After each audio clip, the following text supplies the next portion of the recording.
आखिर क्यों मनाया जाता है दिवाली का त्यौहार? आइए जानते हैं इसके पीछे के पौराणिक महत्व।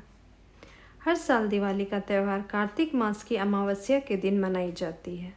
दिवाली के दिन माता लक्ष्मी और भगवान गणेश की पूरे विधि विधान से पूजा की जाती है। दिवाली का पर्व कार्तिक मास की अमावस्या तिथि को मनाया जाता है। इस दिन माता लक्ष्मी और भगवान गणेश की उपासना की जाती है। कहते हैं कि इस दिन भगवान राम लंका पर विजय प्राप्त करके अयोध्या वापस लौटे थे, जिसकी खुशी में सभी नगरवासियों ने दीपक जलाए। दिवाली के दिन लोग अपने घरों में दिए, रंगोली आदि चीज़ों से सजाते हैं। लेकिन क्या आपने कभी सोचा है कि आखिर दिवाली क्यों मनाई जाती है? इस पर्व की शुरुआत कब से हुई? दिवाली को मनाने के पीछे बहुत सारी पौराणिक कथाएं हैं जो कि बहुत महत्वपूर्ण है। तो आइए जानते हैं उन कथाओं के बारे में। श्री राम 14 साल के वनवास के बाद लौटे थे। रामायण के मुताबिक भगवान श्री राम जब लंकापति रावण का वध करके माता सीता और भाई लक्ष्मण के साथ अयोध्या वापस लौटे तो उस दिन पूरी अयोध्या नगरी दीपों से सजी हुई थी। कहते हैं कि भगवान राम के 14 वर्षों के वनवास के बाद अयोध्या आगमन पर दिवाली मनाई जाती है। हर नगर, हर गांव में दीपक जलाए गए थे। तब से दिवाली का पर्व अंधकार पर विजय का पर्व बन गया। दूसरी कथा के अनुसार श्री कृष्ण के हाथों नरकासुर का वध। भगवान श्री कृष्ण ने अपनी पत्नी सत्यभामा की मदद से असुर राजा नरकासुर का वध किया था। नरकासुर को स्त्री के हाथों से वध का श्राप मिला था। उस दिन कार्तिक मास के कृष्ण पक्ष की चतुर्दशी तिथि थी। नरकासुर के आतंक और अत्याचार से मुक्ति मिलने की खुशी में लोगों ने दीपोत्सव मनाया और इसके अगले दिन दिवाली मनाई गई। एक कथा के अनुसार पांडवों की घर की वापसी भी इसी दिन हुई थी। दिवाली को लेकर एक कथा में पांडवों के घर के लौटने को लेकर है। पांडवों को भी वनवास जाना पड़ा था, जिसके बाद पांडव वनवास पूरी कर घर लौटे और इस खुशी में पूरी नगरी को जगमग किया गया और तभी से दिवाली की शुरुआत हुई। माँ लक्ष्मी का अवतार। दिवाली से संबंधित एक कथा और जुड़ी हुई है कि समुद्र मंथन के दौरान माता लक्ष्मी जी ने सृष्टि में अवतार लिया था। यह भी मुख्य कारणों में से एक है। माता लक्ष्मी को धन और समृद्धि की देवी माना जाता है, इसलिए हर घर में दीपक जलाने के साथ साथ हम माता लक्ष्मी की पूजा भी करते हैं। यह भी दिवाली मनाने का मुख्य कारण है। एक कहानी में मुगल बादशाह जहांगीर ने सिखों के गुरु गोविंद सिंह सहित 52 राजाओं को ग्वालियर के किले में बंदी बना लिया था। जब गुरु को कैद से आज़ाद किया गया तो वे कहने लगे कि मेरे साथ साथ सभी राजाओं को भी रिहा किया जाए। गुरु गोविंद सिंह जी के कहने पर राजाओं को भी कैद से रिहाई मिली। इसलिए यह त्यौहार सिख समुदाय के लोग भी मनाते हैं। एक कथा के अनुसार हिंदू सम्राट राजा विक्रमादित्य की जीत की कहानी भी दिवाली से जुड़ी हुई है। राजा विक्रमादित्य प्राचीन भारत के एक महान सम्राट थे। वे बहुत ही आदर्श राजा थे और उन्हें उनके उदारता, साहस और विद्वानों के संरक्षण के कारण हमेशा जाना जाता है। इसी कार्तिक अमावस्या को उनका राज्याभिषेक हुआ था। राजा विक्रमादित्य मुगलों को धूल चटाने वाले भारत के अंतिम हिंदू सम्राट थे। एक कहानी के अनुसार माँ काली का रौद्र रूप भी इसी समय हुआ था। एक कथा में माता पार्वती ने राक्षस का वध करने के लिए जब महाकाली का रूप धारण किया तो उसके बाद उनका क्रोध शांत नहीं हो पा रहा था।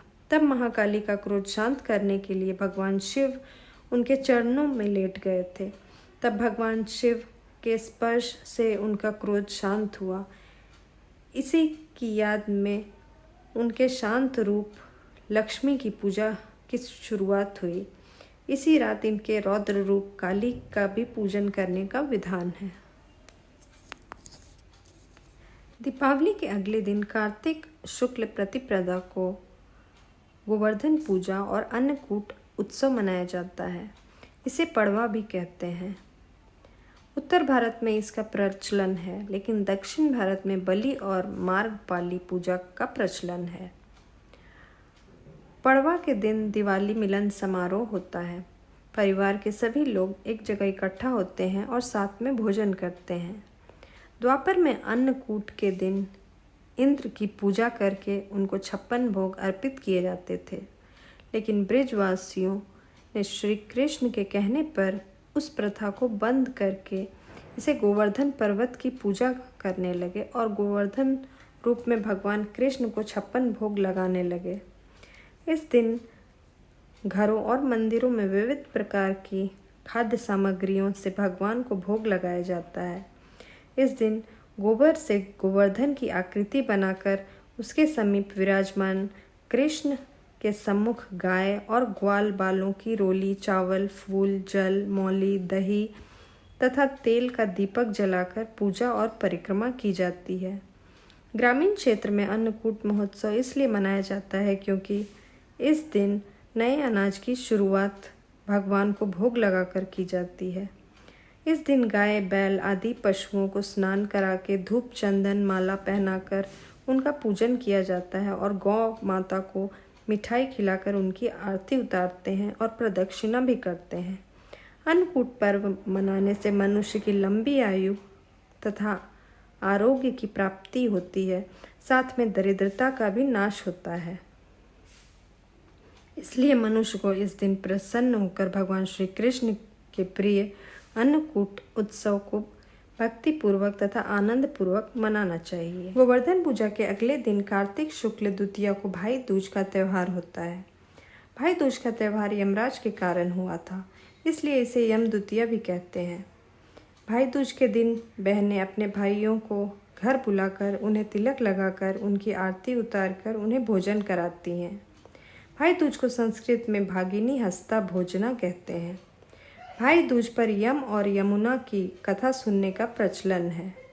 भाई दूज पर भाई को भोजन के बाद पान खिलाने का प्रचलन है। मान्यता यह है कि पान भेंट करने से बहनों का सौभाग्य अखंड रहता है। भाई दूज पर जो भाई बहन यमुना जी में स्नान करते हैं, उनको यमराज जी यमलोक की यातना नहीं देते। इस दिन मृत्यु के देवता यमराज और उनकी बहन यमुना का पूजन किया जाता है। भाई दूज एक ऐसा त्यौहार है जो संपूर्ण भारत में मनाया जाता है। इस दिन यम के मुंशी भगवान चित्रगुप्त की पूजा का भी प्रचलन है।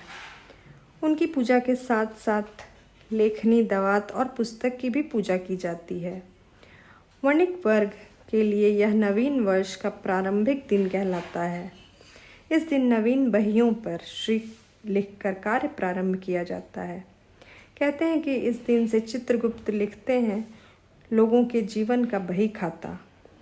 यम के निमित्त धनतेरस, नरक चतुर्दशी, दिवाली, गोवर्धन पूजा और भाई दूज 5 दिन दीपक लगाना चाहिए। कहते हैं यमराज निमित्त यह दीपदान किया जाता है, वहाँ अकाल मृत्यु नहीं होती।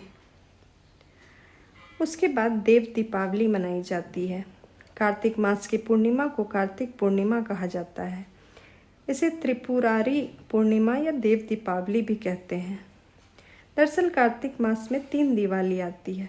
कार्तिक मास की कृष्ण चतुर्दशी को छोटी दिवाली, जिसे नरक चतुर्दशी कहते हैं। इसके बाद अमावस्या बड़ी दिवाली और पूर्णिमा को देव दिवाली। मान्यता के अनुसार देव दिवाली के दिन सभी देवता गंगा नदी के घाट पर आकर दीपक जलाकर अपनी प्रसन्नता को दर्शाते हैं। इसलिए इस दिन गंगा स्नान कर दीपदान का महत्व है। ओम जय लक्ष्मी माता मैया, जय लक्ष्मी माता, तुमको निस दिन सेवत हर विष्णु विधाता। ओम जय लक्ष्मी माता।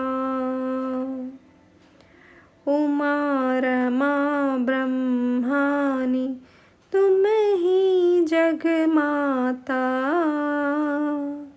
सूर्य चंद्रमा ध्यावत नारद ऋषि गाता। ओम जय लक्ष्मी माता।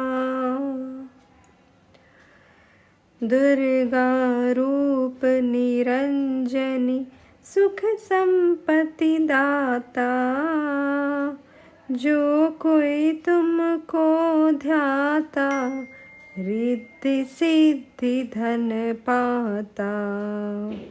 ओम जय लक्ष्मी माता।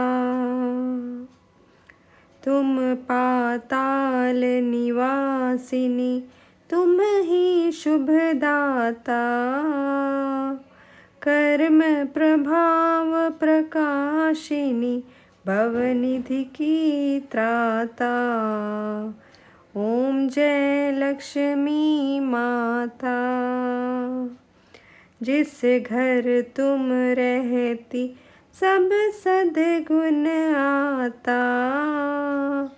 सब संभव हो जाता मन नहीं घबराता।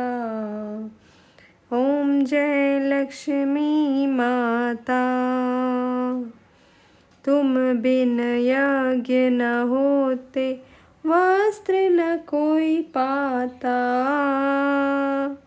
खान पान का वैभव सब तुमसे आता। ओम जय लक्ष्मी माता। शुभ गुण मंदिर सिंदूर शिरोधि जाता। रत्न चतुर्दश तुम बिन कोई नहीं पाता। ओम जय लक्ष्मी माता। महालक्ष्मी जी की आरती जो कोई नर गाता। और आनंद समाता पाप उतर जाता। ओम जय लक्ष्मी माता। ओम जय लक्ष्मी माता। ओम जय लक्ष्मी